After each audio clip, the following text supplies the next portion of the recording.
All right, ladies and gentlemen, Fabs in the house, and welcome back to the channel. I got something pretty cool with me today because, yeah, you see a bear and you see that logo right there, which means it's a Sinkevich collaboration with Shirogorov, and this is the fat strip. And I'm gonna check out this bad boy. In the meantime, you can check out fablades.com and see what is going on out there. Maybe there's something you like that you can purchase. Who knows? Check that out. Obviously, it comes with the classic black Shirogorov microfiber cloth, and of course it comes with a certificate of authenticity, which tells you that there's 150 of these made all around the world. And here you have it. I'm not gonna open it yet because the sound that this thing makes is just insane. Nobody's talking about that.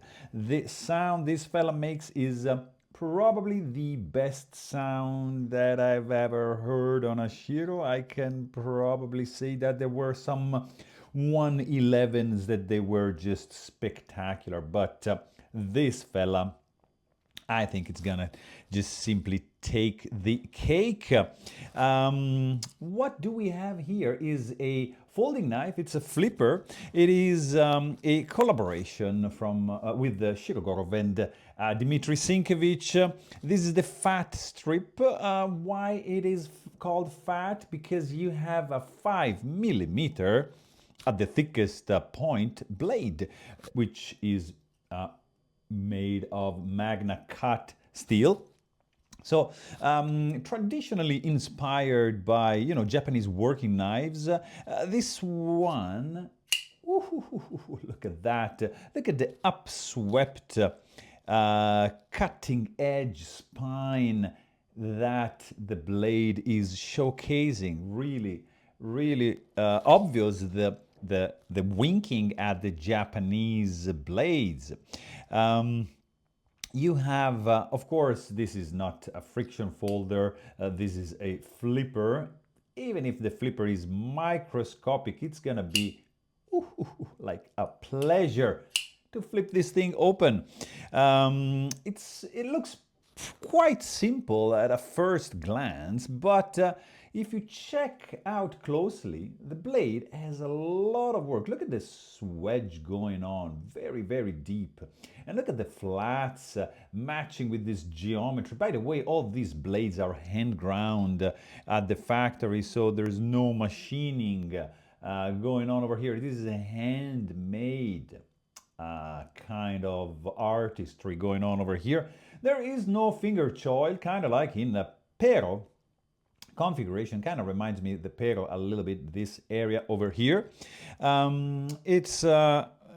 It is pretty cool, I have to say. It has a unique design. You don't see, I mean, it might be reminded some areas like Southern Grind. I see something over there, but it's pretty unique, I would say. The line that is formed by the shoulders goes down towards the cutting edge. Look at that.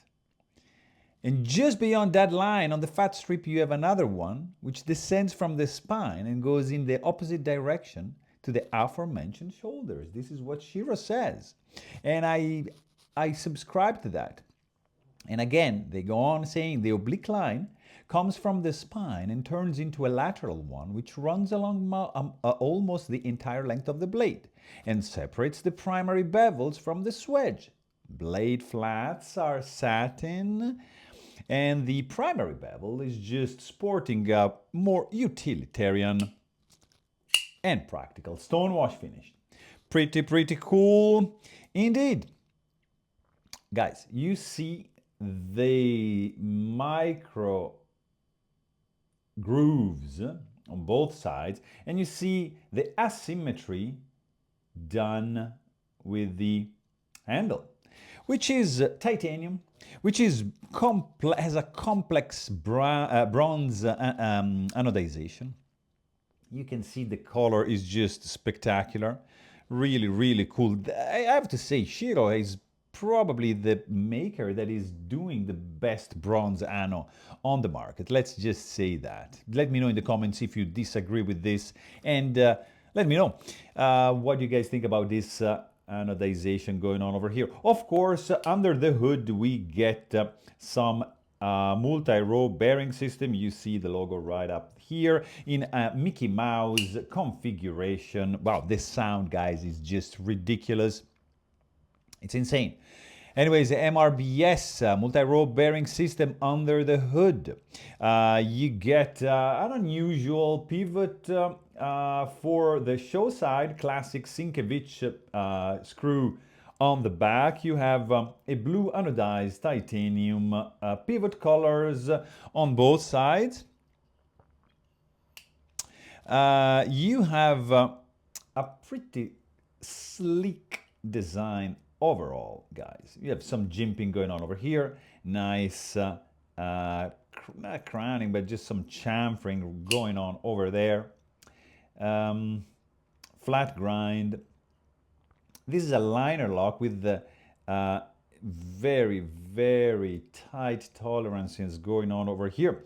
The body is held together by two screws. One is going all the way through. The other one is just clipping the pocket clip right over there.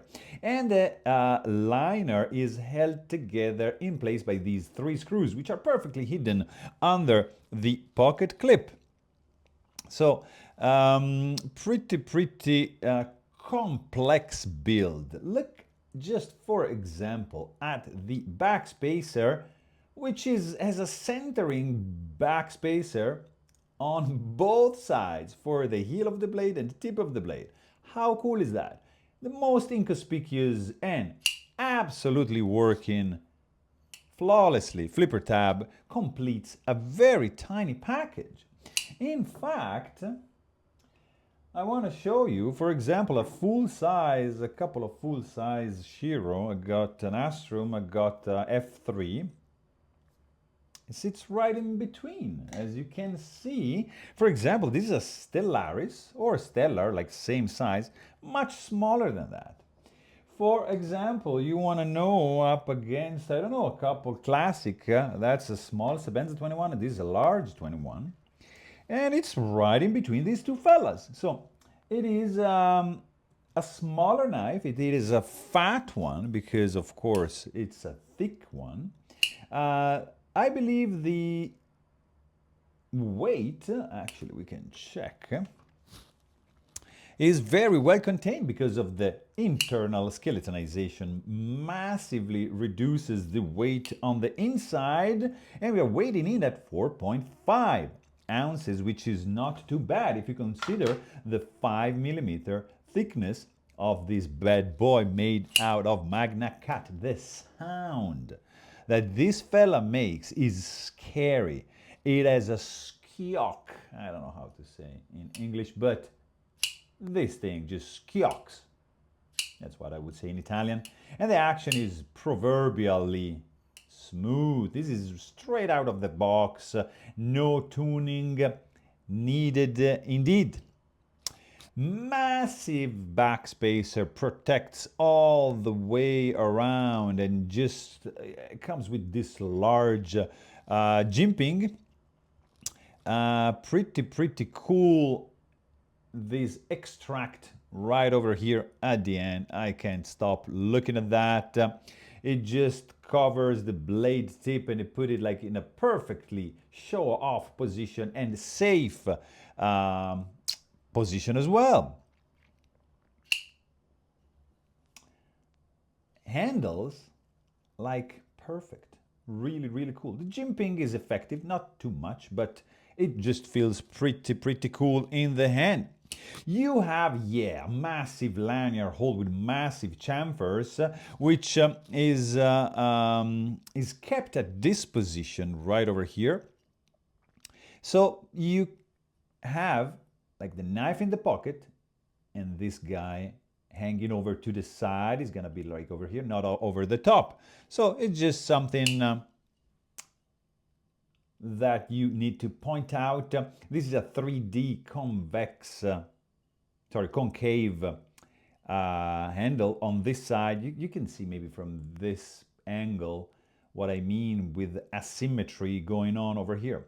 The chamfering actually enlarges the effect of the lanyard. Let me see. No, you can't do that.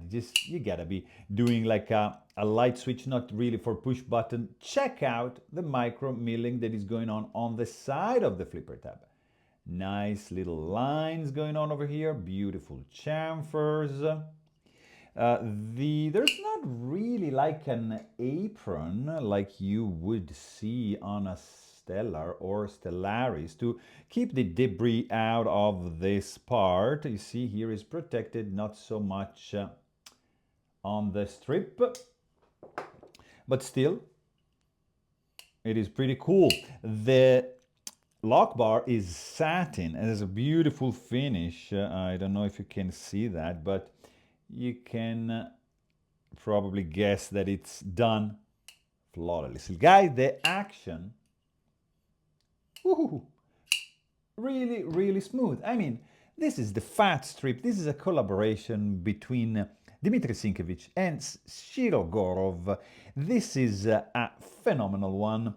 Even if I wasn't sold at the beginning, I saw it. I'm like, I don't know about that. I don't know how to feel about that. But it's like the Death Valley. You gotta visit the place to understand what is all about. Like the same, this guy, you gotta feel it. You gotta experience this thing to then say, oh, whoa, well, hello. Look at this.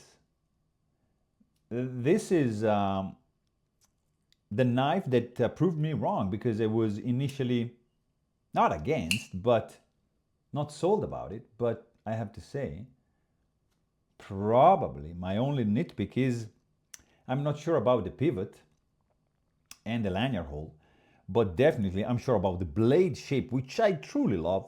The complex work that went into making this is amazing. I am in love with this sound. Again, probably the best sounding Shiro. I cannot stop flipping this fella. Oh my God, so good. You gotta need, of course, Sinkevich bits to take this fella apart, but it's not gonna be too much of a pain or hard to find those. You can find like a cyber tool with some Sinkevich bits or just a Sinkevich pen, and get this thing open apart and enjoy the internals of this fella. So I really hope you guys enjoyed the video. Thanks for watching and stay tuned.